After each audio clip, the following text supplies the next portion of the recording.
You know, Diddy bought his son a Bentley. Maybe, you know, he could buy you one also while you're out. Got me a Lamborghini. Oh, well, that's nice. I haven't gotten it yet, though. Yeah, I know. When is that coming, that Lamborghini? We talked about this last time. He had the Lamborghini for a day or two, and he had access to the house, and he knows better than to be talking about the things that he does with Big Brother Puff on national television. When Candace Owens appeared on screen, it was like the person the world is used to seeing had vanished. The fast-talking, razor-sharp, unshakably confident Candace. She simply wasn't there. Everything people associate with her, speed, bite, intensity, was replaced by something completely unexpected. In the opening seconds, she didn't launch into a statement. She didn't deliver a bold line. Instead, there was a long, heavy silence, the kind that feels like someone is fighting to steady their breath before speaking. It almost looked as if a weight had been dropped onto her chest. And when she finally did begin to talk, her voice came out different. Lower, slower, trembling just a little. The fire was gone. The combativeness was gone. The trademark commentator energy had completely drained out. This time, she wasn't battling an argument, she was battling her own emotions. Each word sounded like it had to push through something inside her before reaching the microphone. Her tone carried a quiet sadness. Not loud, not dramatic, but the kind that sinks into a room without needing to announce itself. You could hear a tightness in her throat, the kind that tells you someone is holding back feelings that could spill over at any second. There was no ranting, no lecturing, none of her usual intensity. Just a kind of exhaustion, the kind that creeps in when life suddenly feels heavier than the spotlight you're standing in. Her voice felt like it belonged to someone who had just received news she could barely process, let alone share publicly. This wasn't the Candace Owens people cheer for on debate stages. This was someone else entirely, quiet or weighed down, almost on the edge of breaking. And that's exactly why the clip sent shockwaves across the internet. When a person whose identity is their voice suddenly sounds nothing like themselves, the world instantly knows the story behind it must be serious. So I want you to be now super uncomfortable and watch this video of an interaction between him and none other than Diddy. Take a listen. Justin, you ever seen the movie 48 Hours? Right now, he's having 48 hours with Diddy, him and his boy. They're having the times of their lives, you know, where we hanging out and what we doing. We can't really disclose, but it's definitely a 15-year-old's dream. You know, I have been given custody of him. You know, he signed to Usher. I'm signed to Usher. I had legal guardianship of Usher when you know he did his first album. I did Usher's first album. I don't have legal guardianship of him, but for the next 48 hours, he's with me. So and we gonna go buck full crazy. I'm going crazy. So young Justin Bieber, who was signed by Usher, involved with Scooter Braun, now all of a sudden he's being put in the hands of Diddy, who, it is true, he became the legal guardian for Usher. You can look up all of the allegations of what Diddy did to Usher. A lot of this coming out via multiple lawsuits that essentially, if we were to put it in a nice context, or at least use a euphemism for something that's really disgusting, the allegations are essentially that Diddy very much initiated Usher into Hollywood. Candace Owens revealed she'd been digging through old footage, scrolling through the early days of Justin Bieber's rise to fame. And with every clip she watched, the more impossible it became to act like it was ordinary. She kept hammering one point over and over like she needed viewers to truly grasp it. Justin Bieber was 15 years old, not a grown man, not equipped for the pressures of adult life, just a kid with talent. Suddenly, the entire world demanded perfection from him, expecting him to navigate situations no 15-year-old should ever face. And Candace made it clear that the public often forgets how young 15 really is. Fame transforms the way people see someone, turning a child into a commodity. She admitted that she too once thought young stars were lucky, assuming the money and attention made it worthwhile. But even she hesitated now. her voice trembling slightly, confessing regret for ever believing that. She explained the harsh truth. Fame doesn't shield a child. It exposes them. It throws them into rooms they don't fully understand, surrounded by adults they barely know, while the world cheers and labels it opportunity. And for Candace, that was the most disturbing part. It wasn't just about fame. It was about who had access to Justin at his most fragile, most impressionable moment in life. At that combination of vulnerability and exposure, that's what made the situation truly alarming. And in this one video, it looks like whatever Justin is doing, I'm not going to show it out of just respect for the fact that I truly believe that Justin Bieber is a victim. But whatever he is doing in this video with Trey Songz and Odell Beckham Jr. looks highly suspicious. I can show you a still from that video because I think the relevant part is Justin Bieber is not sober. He is clearly very heavily under the influence at this party. And if you remember that lawsuit that the producer Rodney dropped against Diddy, he said that unbeknownst to all of these people, they were being drugged at Diddy's parties, that they were pouring out the liquor bottles and replacing it with other drugs. He kept... Oh,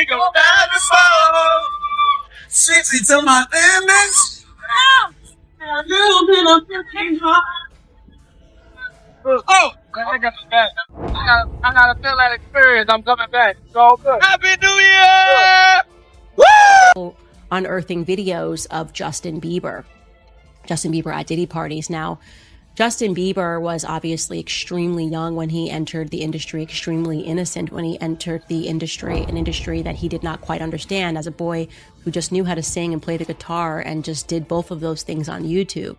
Then he was scooped up, and suddenly he was a part of people like Diddy going after him and saying, hey man, why don't you pick up my phone calls? There's actually a video of that. Diddy and Justin Bieber looks to be like 15 years old and said, why aren't you picking up my phone calls? And he's like, oh, I know you were trying to contact me through people and I don't have your number. And the next thing we know, Justin is at Diddy's parties. What's up, man? You good? I'm good. How are you? All right, young brother, everything's good? Everything's Selling great. out arenas and everything? Yeah. Starting to act different, huh? No, you ain't been calling me and hanging out the way we used to hang out. Well, I mean, you try to get in contact with me, through all my, partners and whatnot. Mm-hmm. But you never really got my number, so. Correct. Okay. My number? Yeah. I'm gonna tell you my number. That's when Candace shifted the focus to Diddy, and the mood in her voice shifted instantly. She wasn't exaggerating for effect. There was a raw effort in her tone to stay steady, to keep herself composed, and you could hear the strain. She brought up a moment when Diddy publicly joked about spending 48 hours with Justin, framing it like a casual brag, as if it were a harmless celebrity anecdote. Candace said revisiting that clip now doesn't spark laughter. It sends a chill. It doesn't feel funny at all, she admitted. It feels wrong. It feels like someone speaking too comfortably about having a child entirely in their control, on their schedule, and in their environment. Candace couldn't get past how casually the situation was treated, how no one seemed to intervene, and how the media packaged it as entertainment. But what unnerved her most was the alleged level of influence Diddy held at that time. She didn't describe it as a simple celebrity encounter. She characterized it as structured access, real power and involvement, the kind of influence that can quietly shape a teenager's surroundings, decisions, and people. Her pace slowed as she spoke, each word heavy, deliberate, as though admitting a truth she wished weren't real. She said, "When an adult with that much authority is granted access to a teenager, it becomes a dangerous situation. Teens aren't prepared to protect themselves emotionally or mentally. They lack the life experience to spot warning signs. And in the world of celebrities, they're often pressured to be polite, to cooperate, to go along with it no matter what." The way she framed it left no ambiguity. This wasn't gossip. This wasn't a funny story.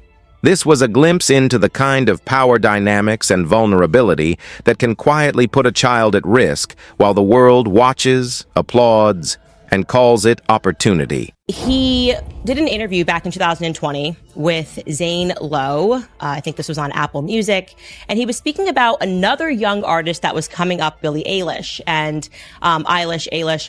And he was basically speaking about how he wanted to protect her because she was now another young person, a rising artist in the industry. And sort of out of nowhere, he became quite overcome with emotion. Take a listen. Did you feel protective of her? Yeah, I definitely feel protective of her. It was hard for me being that young and being in the industry and not knowing where to turn, and everyone, telling me they love me and, just turn their back on you in a second. So yeah, it's hard because I want her to know that, she can count on me, but at the end of the day, I don't want to never gonna force myself to be in a relationship with her. It has to be natural, right? So I just kind of, let her do her thing, and if she ever needs me, I'm gonna be here for her. But yeah, just protecting those moments because people take for granted encounters and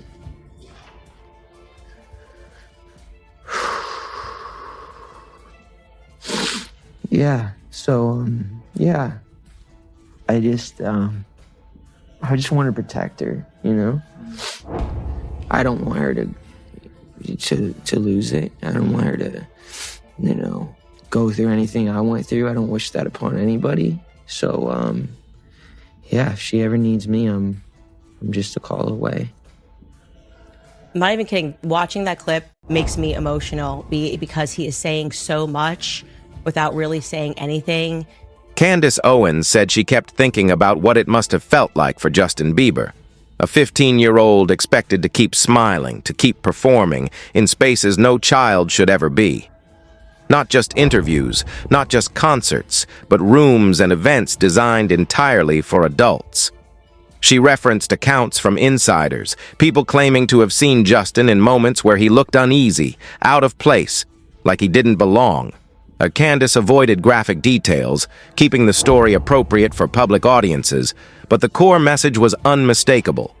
Multiple reports described private settings where Justin appeared withdrawn, quiet, and tense. Candace said it haunted her, the image of a young boy sitting in an adult world, unsure of how to speak up. Her voice wavered as she admitted she couldn't stop picturing it. What made it worse, she said, was watching what came next. Over the following years, the public witnessed Justin's struggles unfold in real time. Emotional breakdowns, very public mistakes, moments where it was clear he wasn't okay. People laughed at him, called him spoiled, as if wealth somehow immunized a child from pain. Candace's voice carried real anguish as she described it. The world treated Justin like entertainment, when in reality it looked like a child desperately trying to survive something he couldn't articulate. In hindsight, those entitled moments weren't entitlement at all. They were visible signs of stress and trauma. She also highlighted how Justin's face and body language shifted over time. In interviews, he often seemed present physically but somewhere else mentally, a distant expression that people often ignored because they wanted tidy narratives. Candace reminded viewers, pain isn't neat. A person can smile for cameras and still carry invisible burdens.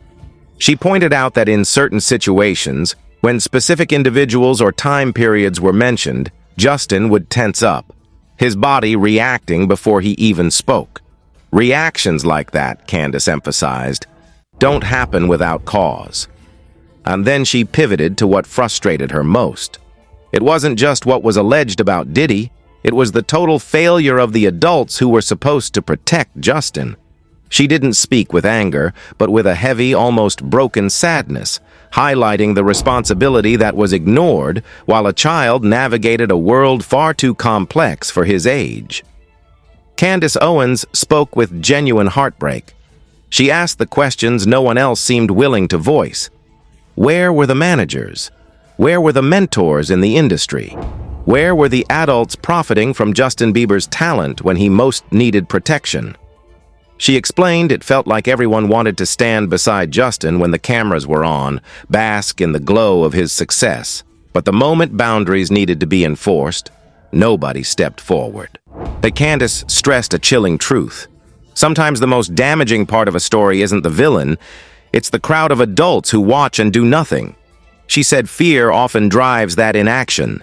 Power in the entertainment world can silence even those who know better. But silence has a cost, and the cost, she made clear, was never paid by executives or insiders. It was paid by the child. Her voice trembled as she added, Justin likely carried the weight of everyone else's cowardice. Candace didn't mince words. It is hard to forgive an industry that will protect money faster than it will protect a child. She described a system built to reward silence, even when that silence puts someone too young to defend themselves in harm's way. Yet she also acknowledged Justin wasn't perfect. He made mistakes. He stumbled. He struggled publicly. But Candace framed those moments not as evidence of wrongdoing, but as proof that he was human. She highlighted how he eventually worked to rebuild his life, leaning on faith, family, and personal healing. Her tone softened here, almost tender, almost relieved. Survival, she said, is what matters most. She emphasized that the fact Justin is still standing after years of relentless pressure and public scrutiny deserves respect. Healing, she noted, isn't tidy or quick. It's uneven, messy, and sometimes takes years to feel normal again. Candace also noted how Justin grew more guarded over time, creating distance from certain people and situations.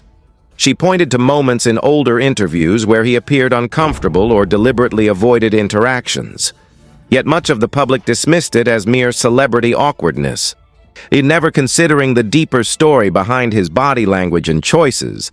But Candace noted it felt more like a protective instinct, as if someone was finally learning to enforce boundaries after years of having none. She explained, sometimes you don't need words to understand a person's past. You just need to watch how their body moves, how they carry themselves. Near the end, Candace addressed Diddy, but not with anger. Instead, her tone carried quiet disappointment, a measured reckoning. Power doesn't last forever, she said. And secrets, they don't stay hidden forever. She emphasized that no matter how much money or influence someone holds, the truth has a way of surfacing. You can't hide the consequences of hurting others, especially children, and expect time to erase it, she said. Her voice remained calm, but the weight of the words made it impossible to ignore. Candace returned the focus to Justin, stressing that this isn't about scandal or gossip. It's about real human impact. She expressed hope that he continues to heal at his own pace. If he ever chooses to speak, she said, it should be because he's ready, not because the internet demands it. Justin has already lost too much, Candace concluded. He shouldn't have to prove that he deserves compassion or empathy. That is his right, not a public performance.